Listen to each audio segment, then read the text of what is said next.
Alright, there she goes.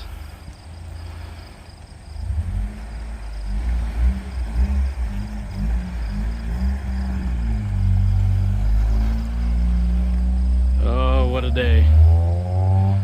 See that go. But it's going to a good home. On to new beginnings.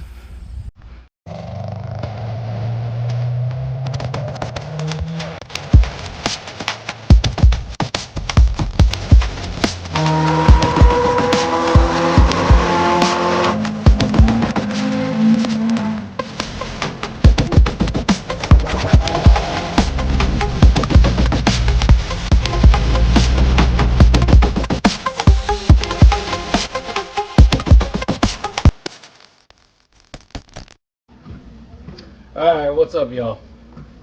Back on the treadmill here.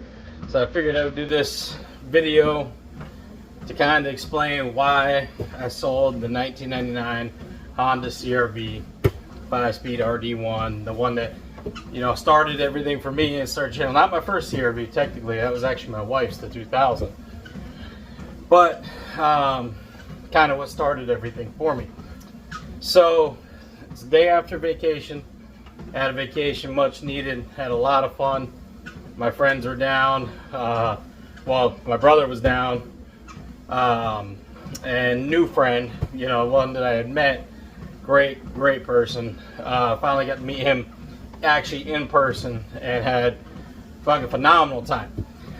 Now, with that, my brother, from another mother, I guess you'd say, in case you see us and you're like confused, ever in the future on my channel. He's a single guy, a little bit younger than me, so needless to say, we went out, had a good time. I tried to keep up with him, not only with, you know, being older and getting older, the heart condition and the muscle condition. I can't do that shit like that anymore, so I'm still, it's been like 4 days and I'm still recovering my body wise. So I don't usually, you know, walk on the weekends or run or do any exercise extra on the weekends than just normal stuff. So yeah, I'm definitely still worn out. I can feel it. I'm moving a lot slower today. But I figured I'd do a video before I do this little montage of just kind of remembering, you know, with pics and stuff like that of the CR-V, to explain why I got rid of such a good vehicle. First, I love that vehicle. Absolutely loved it. I'm not as partial and as connected to it as I am the Prelude. I've always been a big Prelude fan. That's, you know, always been my one. It's honestly up there with one of my dream cars, is actually to have every generation of Prelude done up the way I want it done. They're just special cars to me, always have been. But I love the RD1 too. They're just a great practical vehicle. It's so versatile and so many things you can do. Universally, just having fun with them. And I mean, from lifted, lowered, stock, camping, track, in the snow, off-roading, everything. Just absolutely love them. So, you know, and all the pockets, little things in your doors, like, I swear their doors like perfect for holding your phone. It's crazy. But with that one, I bought it used. I was the second owner, and what is really crazy about that is I live right around the Sioux Falls area in South Dakota, and I bought that CR-V in Pensacola, Florida. And come to find out, it was actually sold up here in South Dakota at Vernite, which I went to car shows there with it. I didn't even realize that it was on the first page of the OEM book you get with it, you know, the user manual. And I never looked at that first page. I just always clicked for like the radio code and the stock radio in it. Anything I might have forgot or something, you know, but I never looked at that first page. And sure enough, it just found out a couple weeks ago that I brought it back home. and that even made it a little bit more sentimental. And I found out why I had it up for sale, and so that was a little bit tougher too. But going back on that, yeah, the owner bought it here, moved down to Pensacola. I believe he actually got hit here right when he got to Florida, and he got in an accident the first year I was alive, and it totaled the front end. Whoever did the work did a fantastic job. You could barely tell it even was in the front end collision. Most probably might not even known that.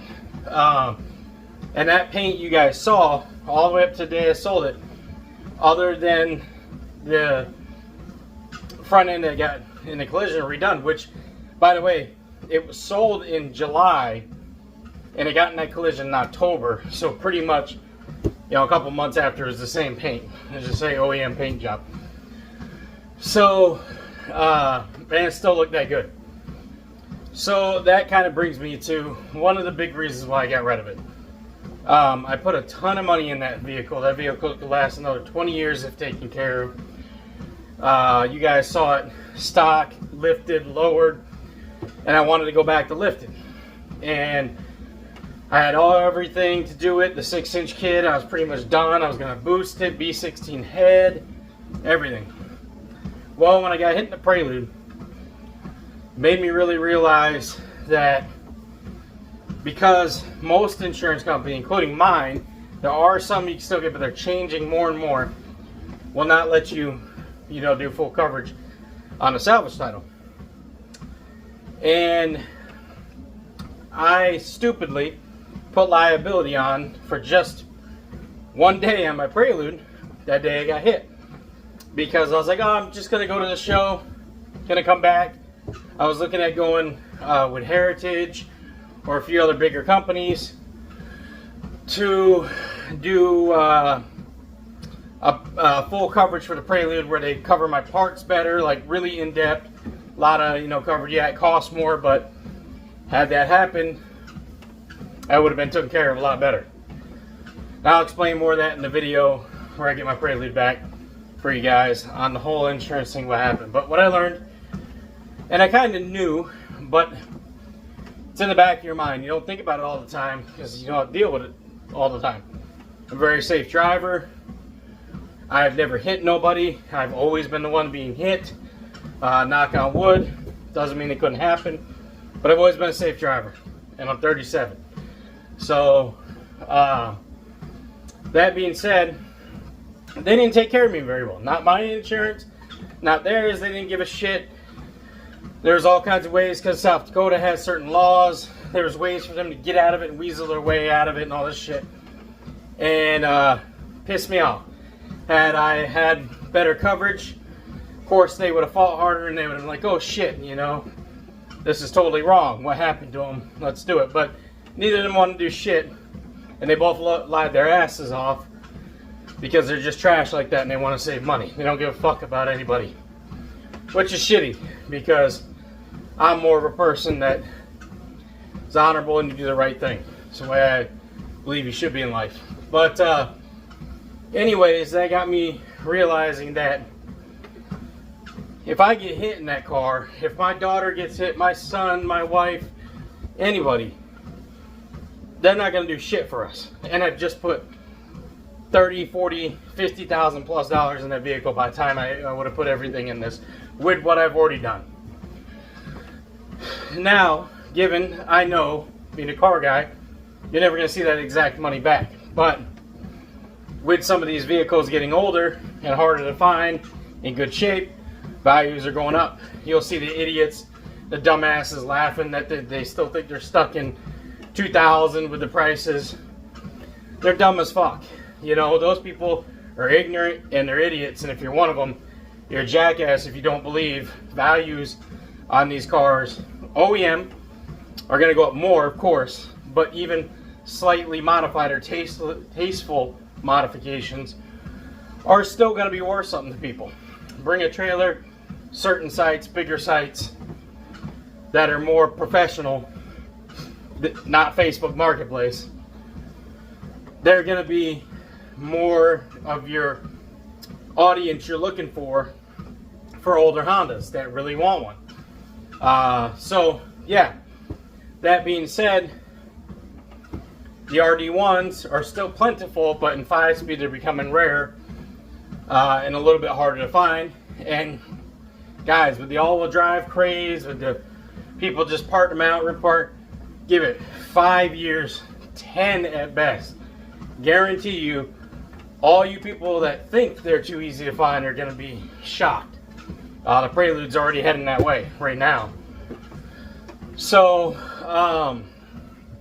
with that, I was like, oh fuck, I'm just going to get fucked on this thing. So, it just wasn't a smart investment anymore. It wasn't something that, now getting older, I could value as it, because it wasn't just a project car to me. If I give up the work truck, which I may be doing soon, that's my daily driver then. I go back to daily driving. I have other vehicles, but my RD1 was my daily driver. Well, with that risk and everything going on, it wasn't worth it to me anymore, especially with the amount I put into it. If it was just like a beater, well, even then, just with the medical and the way they take care of you, to me, after everything I've learned with it, it's not worth it, period. I'll probably never buy another salvage title car again if it's going to be on the road as a daily driver. You know, unless I find an insurance company that's willing to be like, hey, okay, you put this much into it, blah, blah, blah, we'll insure it because you've brought it back to life. But in their eyes, and I understand, it's compromise. You know, after it's been hit, it's just, no matter how good you are, there are some of the joints and some of the areas of the body and the subframe that just, after they're folded a certain way, they're not going back, you know, without an extreme amount of work to them. And even then, I don't know, you have to do, I'm not a professional with it, you have to do a little bit more research, but most of the time, they don't hold up in an accident as well as they did the first time. So, I was like, alright, I gotta let it go. And it was up for a little while, because I was firm on the price. Then I took some stuff off and worked something out with a guy named Danny that you'll see in the video. Came down, great guy, very happy. He drove about 4 or 5 hours to buy it. Jumped in it. We talked for a little bit. He was a subscriber like you guys, which I appreciate. Danny, if you're watching, thank you. Give me a like on this video. And I hope you take care of your CRV and enjoy it, my friend. Because he drove it all the way back 5.5 hours, no problem. It's a great vehicle. Great vehicle. Put a lot of work in it, and I just did not feel like tearing it apart, parting it out, or putting it in there. Just, I feel for the use I got out of it and stuff I did when I took off, yeah, did I lose a little bit of money? Yeah. But I also kind of made some of my money back. Because, you know, I got my time out of those parts, those use, that fun with the vehicle. So, to me, it's not such a sad thing. Where it's sad is that's my channel where it started. That's the OG CRV, but there will be more. There's a surprise coming and other things in the future, plus my Prelude and other cars and friends' cars. There'll be more stuff. Stuff always happens. Life, roller coaster up and down. But my main focus right now is my health, my family, and with the way the world's going and the craziness and just financial and everything that's just been crazy. It is just stacking for the future, you know, building back up things and preparing for, you know, the worst but hoping for the best kind of thing. But yeah, I want to say thank you to everybody that stayed through this all with me. Sorry it slowed down because of the heart stuff and I wasn't able to get as much done that I wanted to the 99 CRV, but everything works out the way it does for a reason, and there'll be a lot more stuff on this channel to come very soon, very, very soon. And I want to say thank you to everybody. I will still try to answer as much questions as I can. If I don't get to you back on YouTube, try me on Instagram or Facebook.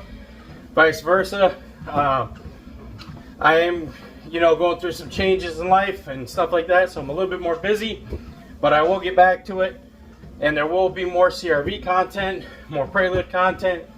Some of my videos that are older, I think I'm going to redo a little bit of updates to help people with information and stuff, just for myself to remember too. And I hope you enjoy. I'm not going to go through every little pick on here from start to finish with my CRV. I'm going to hit more of the key points, but if you want to see more pictures and more of my build and some cool stuff, definitely head over to my Instagram. That's where a lot of pics are, and that's CRV_Tom. And you can see years if you go through pics of the CRV and all different stuff. So thank you guys. Thank you for all the follows. I appreciate it. Thank you for all the love, everything. Here you go. Enjoy these last of the 99 CRV, and stay tuned for a surprise here in the next few videos. All right.